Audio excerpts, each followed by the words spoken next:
ચલો આપણે પાર્ટ 2 માં આપણે 1 થી 20 દાખલા ગણ્યા હતા. હવે આપણે પાર્ટ 3 માં 21 થી ચાલુ કરીશું. હવે પાર્ટ 3 માં જે છે 21મો દાખલો જોઈએ આપણે. બરાબર. AB બરાબર AC આપેલું છે, સમદ્વિ બાજુ ત્રિકોણ છે, બે બાજુ સમાન અને શું કહેવાય સમદ્વિ બાજુ. અને AP લંબ BC લેવાનો છે. એટલે આપણે સાબિત શું કરવાનું છે? B બરાબર ખૂણો B બરાબર ખૂણો C. જે આપેલું હોય એને શું કહેવાય? પક્ષ કહેવાય. તો AB બરાબર AC હોય તો સમદ્વિ બાજુ ત્રિકોણ ABC આપણે આપેલ છે, જે દોરી નાખ્યો આપણે ત્રિકોણ ABC દોર્યો ને, એમાં બે બાજુઓ શું દોરી? સમાન. અને AP લંબ BC દોર્યો આપણે, AP લંબ BC દોર્યો. લંબ એટલે પરપેન્ડિક્યુલર કહેવાય, લંબ દોરીએ ને આપણે એને આ લંબ કહેવાય. બરાબર. અને B બરાબર આપણે C સાબિત કરવાનું છે. હવે આનાથી બે ત્રિકોણ રચાશે. કયો ત્રિકોણ? APB અને APC બે ત્રિકોણ રચાશે. બરાબર. તો APB લંબ છે એટલે કાટખૂણો, APC કાટખૂણો થશે. બરાબર. AB અને AC બંને શું છે? કર્ણ છે. અને બંને માપ સમાન અહીંયા આપેલું જ છે પક્ષમાં. બરાબર. અને AP બંનેમાં સામાન્ય બાજુ છે.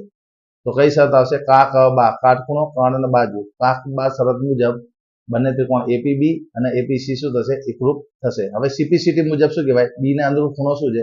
C. B ને અંદરૂપ ખૂણો C છે. તો ખૂણો B બરાબર ખૂણો C થાય. બરાબર. હવે ચલો 22મો જોઈએ. જો સમદ્વિ બાજુ ત્રિકોણની બે બાજુઓ સમાન હોય તો તેના સામેના ખૂણા સમાન હોય તેમ સાબિત કરો. ચલો, બે બાજુ સમાન આપેલી છે એટલે કોઈ એક ત્રિકોણ લઈ લીધો આપણે ABC. એમાં AB બરાબર AC હોય આપેલ છે આપણને, અને ખૂણો B બરાબર ખૂણો C સાબિત કરવાનું છે, સામેના ખૂણા. બરાબર છે. ચલો, પહેલા ત્રિકોણ ABC દોરી દેવાનો. એમાં ખૂણા A નો દ્વિભાજક BC ને D બિંદુમાં છેદે. ખૂણા ત્રિકોણ ABC માં ખૂણા A નો દ્વિભાજક BC ને D બિંદુમાં છેદે. BC ને D બિંદુમાં છેદે. બરાબર છે. ચલો, હવે ABD બે ત્રિકોણ રચાય છે, ABD અને ACD. તો ABD અને ACD લઈએ આપણે. એમાં AB બરાબર AC તો આપણને આપેલું જ છે પક્ષમાં. આપેલું હોય એને શું કહેવાય? પક્ષ કહેવાય. BAD અને CAD બંને કેમ સમાન? દ્વિભાજક છે. બંને ખૂણા શું હોય? સમાન હોય. બંને ખૂણા શું હોય? સમાન. દ્વિભાજક છે એટલે. અને AD બંનેમાં સામાન્ય બાજુ છે. બરાબર. બાજુ ખૂણો બાજુ. તો બાકુબા પૂર્વ દાણા પરથી ABD એકરૂપ શું થશે? ACD.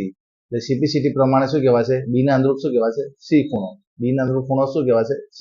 તો ખૂણો B બરાબર ખૂણો C. ચલો, હવે આપણે 23મો જોઈએ. 23મો જે છે, જો એક ત્રિકોણના બે ખૂણા અંતર્ગત બાજુ અનુક્રમે બીજા ત્રિકોણના અનુરૂપ ખૂણા અને અંતર્ગત બાજુ જોડે સમાન હોય તો બે ત્રિકોણ એકરૂપ છે તેમ સાબિત કરો. આ પ્રમેય 7.1 છે, જે તમારા ચોપડીમાં આપેલો છે. બરાબર છે. ચલો, હવે એ કેવી રીતે સાબિત કરવાનું? પ્રમેય 7.1 છે. હવે એમાં બે ત્રિકોણ લેવાના, ABC અને DF લઈ દેવાના. એમાં બે ખૂણા સમાન છે એટલે B બરાબર શું છે? E. B બરાબર શું છે? E આપેલું છે. અને C બરાબર શું આપ્યું છે? F આપ્યું છે. અને BC બરાબર શું આપ્યું છે? DF આપેલું છે. આપણે સાબિત શું કરવાનું? ABC એકરૂપ શું? DF સાબિત કરવાનું છે. હવે સાબિતીમાં જોઈએ. હવે આ સાબિત કરવા માટે ત્રણ વિકલ્પો લઈશું.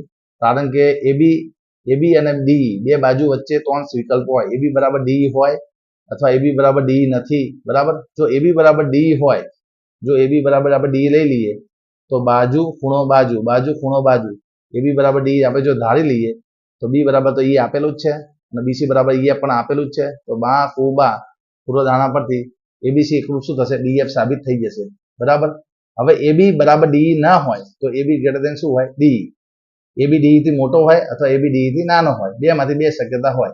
બરાબર. સમાન હોય એમ તો સીધું સાબિત થાય. સમાન ન હોય તો જો AB D થી મોટા હોય તો AB પર D બરાબર PB થાય તેવું બિંદુ શું લેવાનું? આપણે P લેવાનું છે.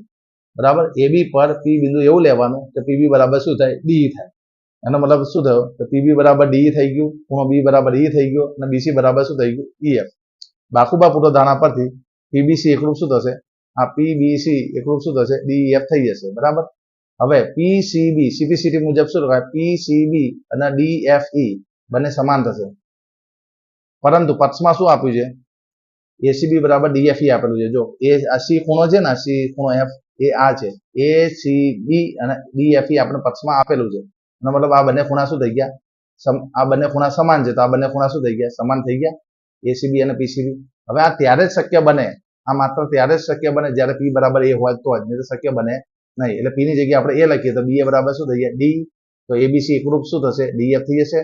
એની જગ્યાએ અહીંયા P ની જગ્યાએ તમે A લખી દો તો શું થઈ જાય? ABC એકરૂપ શું થઈ જાય? DEF થઈ જાય. બરાબર. સાબિત થઈ ગયું. હવે વિકલ્પ નંબર 3 માં હવે AB લેસ ધેન D હોય તો D પર આપણે M બિંદુ લઈશું. ડી પર શું બિંદુ લઈશું એમ, અને એમ ઈ બરાબર બી. જો આપણે આમ બે ત્રિકોણ દોરીએ ને, આ ત્રિકોણ એ બી સી અને ડી ઈ એફ, અહીંયા આપણે એમ બિંદુ લેવાનું છે, ડી મોટું હોય એટલે. આ જ રીતે આપણે જે આગળ દલીલો છે એને પુનરાવર્તન કરવાનું, અને એ બી બરાબર શું થઈ જશે ડી, એ બી બરાબર શું થઈ જશે ડી થશે, એટલે એબીસી ગ્રુપ ડીએફ થશે. બરાબર, આ રીતે આપણે સાબિત થશે. હવે આ કુબાકુ શરત 24 જે પૂછ્યું ને કુબાકુ શરત, એ પ્રમેય 7.1 જ છે. એટલે આ બંને પ્રશ્નો એકના એક જ છે. જો પેપરમાં આવી રીતે બી પૂછી શકે, કુબાકુ શરત સાબિત કરો, અથવા પ્રમેય 7.1 ની આવી રીતે વિધાન લખીને તમને સાબિત કરવાનું છે. વિધાન નવું લખેલું હશે, બરાબર, 23માં લખ્યું છે એવું, વિધાન સાબિત કરો. બંને વિધાન સરખું છે. 23માં પૂછો અથવા કુબાકુ પ્રમેય સાબિત કરવાનું કહે તો આ જ રીતે કરવાનું. હવે 25માં જોઈએ આપણે. 25માં શું આપ્યું છે? એસી બરાબર એઈ આપેલું છે, એબી બરાબર એડી આપેલું છે, બીએડી બરાબર ઈએસી છે, તો બીસી બરાબર ડી સાબિત કરવાનું. ત્રિકોણ આપણને દોરીને આપેલા છે, બરાબર છે. હવે અહીંયા જોઈએ આપણે. તમને શું આપેલું છે? એસી બરાબર એઈ આપેલું છે, એબી બરાબર એડી આપેલું છે, અને બીએડી બરાબર ઈએસી. એટલે આ ખૂણો સમાન આપેલો છે, આટલો જ ખૂણો, આ ખૂણો અને આ ખૂણો સમાન આપેલો છે આપણને. બરાબર, તો સૌ પ્રથમમાં બંને ખૂણામાં આ ખૂણો એડ કરી દેવાનો. બરાબર, તો બીએડી અને ઈએસી માં શું ઉમેર્યું? ડીએસી ઉમેરી દેવાનું, ડીએસી ઉમેરી દેવાનું બંને ખૂણામાં, આમાં ઉમેરવાનું, આમાં ઉમેરવાનું, જેને કારણે બીએસી અને ડીએઈ બંને શું થશે? સરખા થશે. હવે બંને એકરૂપ બનાવવાનું છે, તો એબીસી એકરૂપ એડી માટે આપણે લઈએ. તો એબી બરાબર એડી આપણને આપેલ છે, બીએસી બરાબર ડી આપણે પરિણામ 1 માં સાબિત કર્યું છે અહીંયા, બરાબર છે. અને એસી બરાબર એઈ એ પણ આપેલું છે. તો બાખુબા પૂર્વધારણા પ્રમાણે એબીસી એકરૂપ શું થશે? એડી થશે. સિમ્પ્લિસિટી મુજબ બીસી બરાબર શું કહેવાય? ડી કહેવાશે. બીસી બરાબર શું કહેવાશે? ડી. એટલે બીસી બરાબર શું થશે? ડી. ચલો હવે આના પછીનો જોઈએ. સમાંતર બાજુ ચતુષ્કોણના બે એકરૂપ ત્રિકોણના વિભાજન છે એમ સાબિત કરો. સમાંતર ચતુષ્કોણના કોઈ પણ વિકર્ણનું બે એકરૂપ ત્રિકોણમાં વિભાજન છે તેમ સાબિત કરો. તો સમાંતર બાજુ ચતુષ્કોણમાં કોઈ પણ વિકર્ણ તેનું બે એકરૂપ ત્રિકોણમાં વિભાજન કરે છે. તો પહેલા સમાંતર બાજુ ચતુષ્કોણ આપેલું એ લખી દેવાનું, આપેલું હોય પક્ષમાં લખવાનું. સાબિત શું કરવાનું? એબીસી એકરૂપ સીડી એ સાબિત કરવાનું છે. તો સૌથી પહેલા આપણે એસી વિકર્ણ દોરશું, જેના બે ત્રિકોણ બનશે. આ બંને એકરૂપ સાબિત કરવાના છે. જો એબી બરાબર તો સીડી સામસામેની બાજુ સરખી હોય, આ સમાન હોય, બરાબર છે, અને સામસામેના ખૂણા સમાન હોય, આ અને આ ખૂણો સમાન હોય સમાંતર બાજુ ચતુષ્કોણ. તો બાકુબા પ્રમાણે એબી બરાબર સીડી સમાંતર બાજુ ચતુષ્કોણ એટલે સામસામેની બાજુ સમાન હોય, સામસામેની બાજુ સમાન હોય. એબીસી અને સીડી એ સામસામેના ખૂણા છે, સમાન થશે. બીસી બરાબર ડી એ સામસામેની બાજુ સમાન. તો પૂર્વધારણા પરથી એબીસી એકરૂપ શું થશે? સીડી એ થશે. બરાબર છે. હવે 27માં જોઈએ. જો ત્રિકોણની બે બાજુઓના મધ્ય બિંદુને જોડતો રેખાખંડ ત્રીજી બાજુને સમાંતર હોય તેમ સાબિત કરો. સૌથી પહેલા શું કરવાનું? ત્રિકોણ એબીસી માં એબી અને એસી ના મધ્ય બિંદુ ઈ અને એફ આપેલા છે. ધારી લેવાના, એબીસી ધારી લીધો ત્રિકોણ, એના એબી અને એસી ના મધ્ય બિંદુ શું લીધા? ઈ અને એફ. ઈએફ સમાંતર બીસી સાબિત કરવાનું છે. આ જે ઈએફ છે ને, એ સમાંતર શું સાબિત કરવાનું છે? બીસી સાબિત કરવાનું છે. તો સૌ પ્રથમ શું કરવાનું?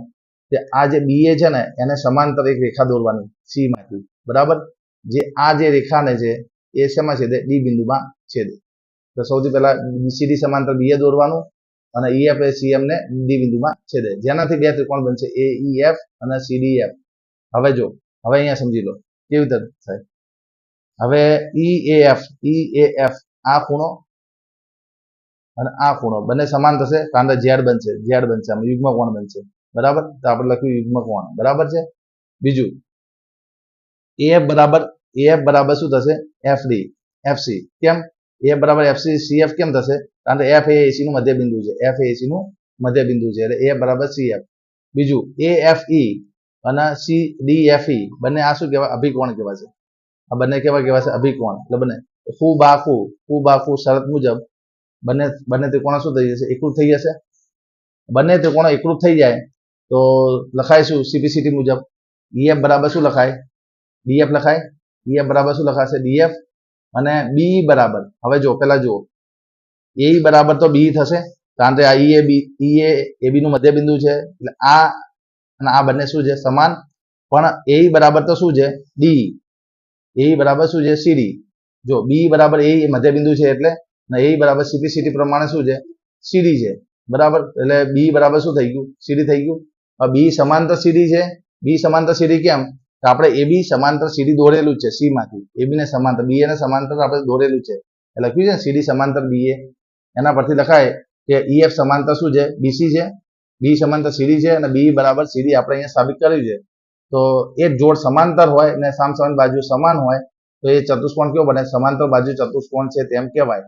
સમાંતર બાજુ ચતુષ્કોણ સામસામેની બાજુ શું હોય? સમાંતર. એટલે ઈડી સમાંતર બીસી હોય તો ઈએફ સમાંતર બીસી થશે. આટલું આપણે આ વિડીયોમાં જે બીજું આવતા વિડીયોમાં